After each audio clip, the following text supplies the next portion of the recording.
Welcome back, third grade musicians. So glad to see you again. Thanks for coming in and choosing Mr. Camacho's music lessons. So today we're going to be talking about recording engineering. So the job that goes into recording instruments, recording singers, recording all sorts of different sounds, and putting it all together on a computer.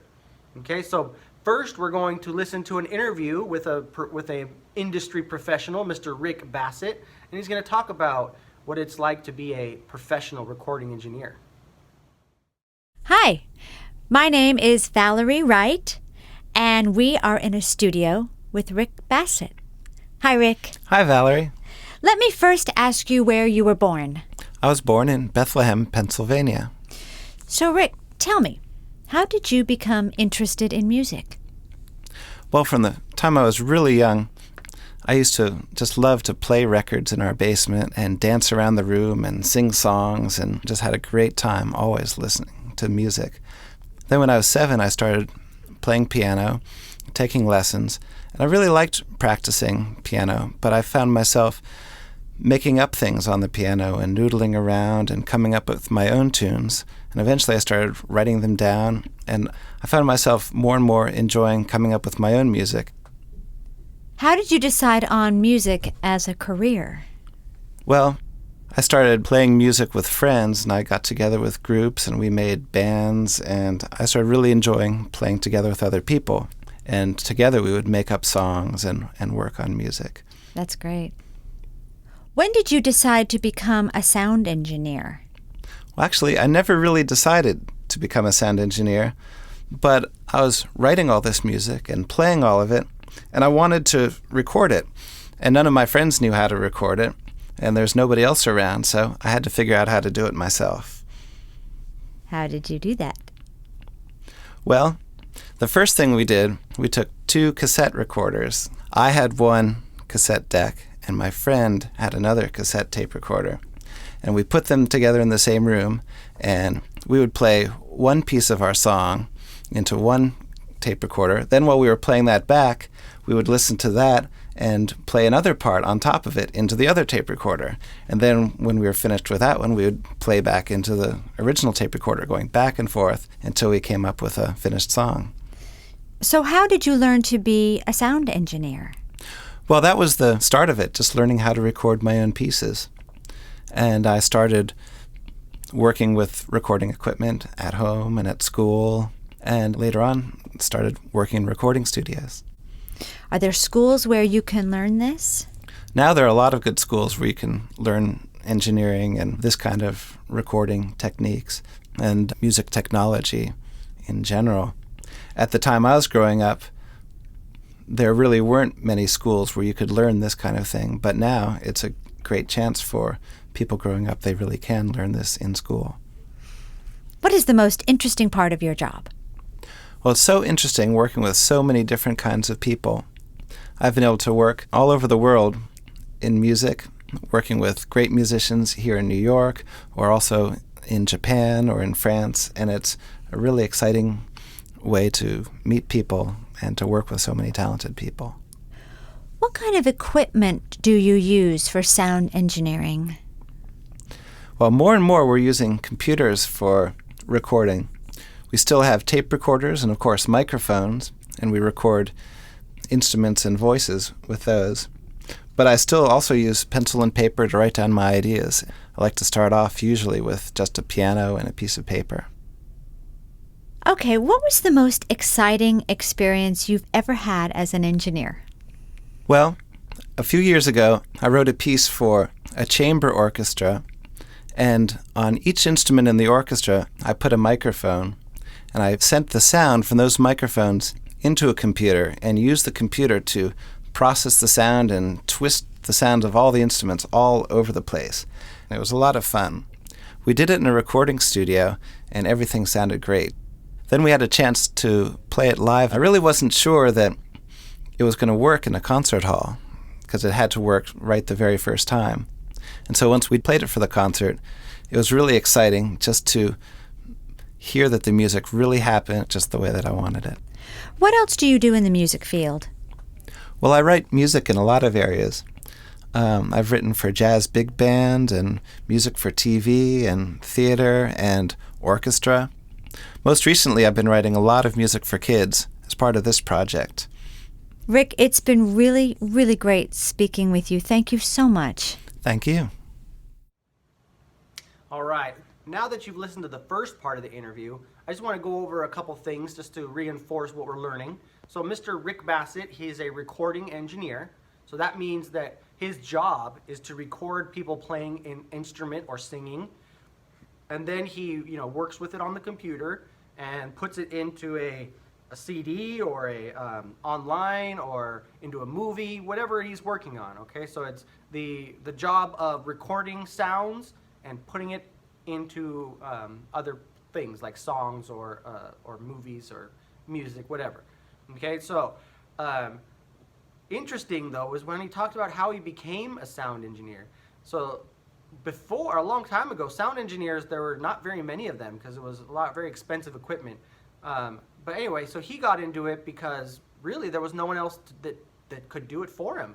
So he said him and his friends started bands and started making music, and they wanted to record their music, but they didn't know anyone to do it. So they got themselves some tape recorders, recorded themselves on the tapes until they had full songs. And then Mr. Rick Bassett talked about how he kept doing that, and when he was in high school, he kept taking classes about it, and when he left high school, he joined a recording studio where he probably did small recordings at first and then worked his way up to bigger recordings. Okay, so it's not hard to become a recording engineer. Just one of those things where you just start doing it and eventually, you could get a job like a skateboarder. Think about how, someone who's a skateboarder, they can just start skateboarding. They don't need to go to school to be a skateboarder. Eventually they could always go somewhere where they can learn to be better, but yeah, it's one of those things anyone can start. Now, what he talked about as far as after high school, colleges, there are some colleges that offer recording engineering certificates, but not really degrees. So if you want to get a degree in something, you probably need to get a degree in music and then get a separate certificate in recording engineering. And then you would be very, very marketable to people, for that job. You can get a job anywhere as any recording studio. We're going to go over a few of the terms that he's going to talk about. Okay, so let's look into the computer. We're going to talk about some of the terms that they're going to talk about. All right, so we're going to use this program called BandLab to understand some of the tools of recording engineering. Okay, so first of all, when we're talking about track, the word track, and like in the interview they're going to talk about it, is like when you're in a racetrack. Every runner has to stay within their own track, right? In music or in our recording engineering, each one of these lines, these rows, is a track.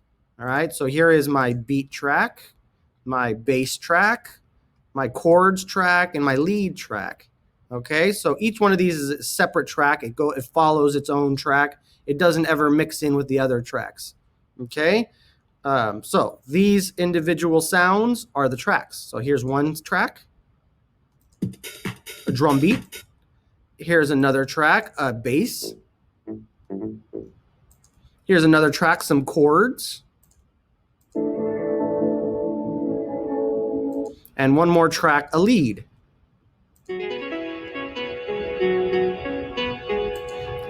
All right, so those are our tracks. That's whenever Mr. Bassett talked about a track, he's talking about an individual instrument line, okay? Now, the next one is a mix. So when he is talking about a mix, that's when we hear all of the tracks together. So here is what this mix sounds like.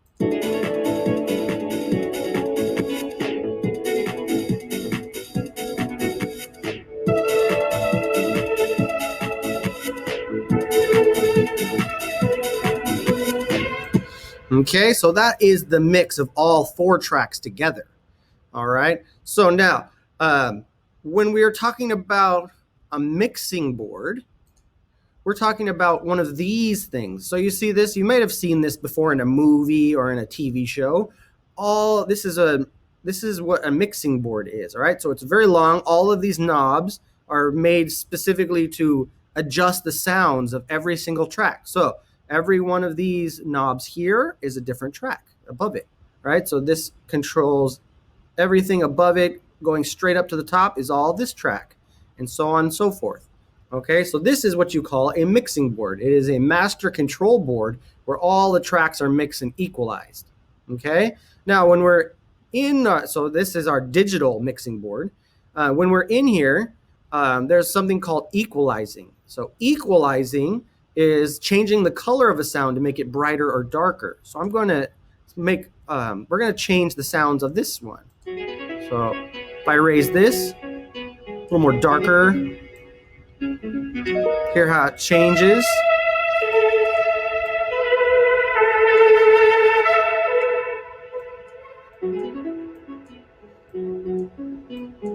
More dark, right? So I can change it the way it sounds by, right? So that's equalizing, changing the sounds. And then the reverb sounds like echoes, right? Less reverb, less echoes. More reverb, more echoes.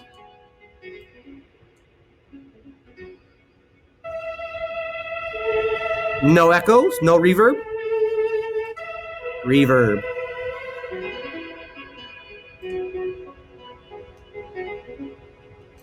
All right, and so if I play them all together,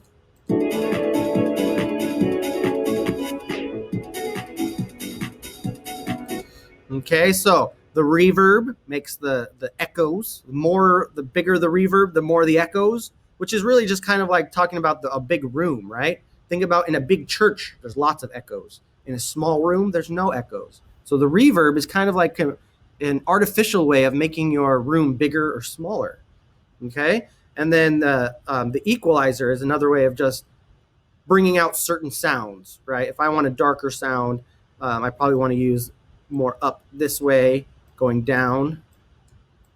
If I wanted to be more bright, I would do the opposite, make it go up, right? So equalizer changes the tones, reverb changes the echoes, more or less echoes, and these are our tracks. All together, we make a mix, and here's our mixing board. All right, third grade musicians. So thank you for coming to Mr. Camacho's music lessons.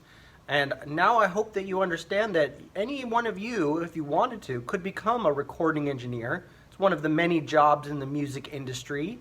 It's one of those things where you just got to start doing it. If you start doing it, even if you're still in school, by the time you're done with school, you could get a job doing it outside of school, just like Mr. Rick Bassett. So, don't forget, there's lots of jobs in the music industry. Most of them, you don't need to go to school to start. You could always just start doing them on your computer, at home, however you can. And then if you can take a class in school, then it'll make it, you'll already be ready, more ready for the class and beyond some of the other students. So consider it. It's a good job to have.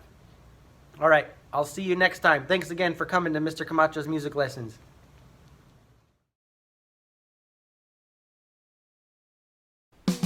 Hey musicians, I hope you and your family members are doing well and staying safe.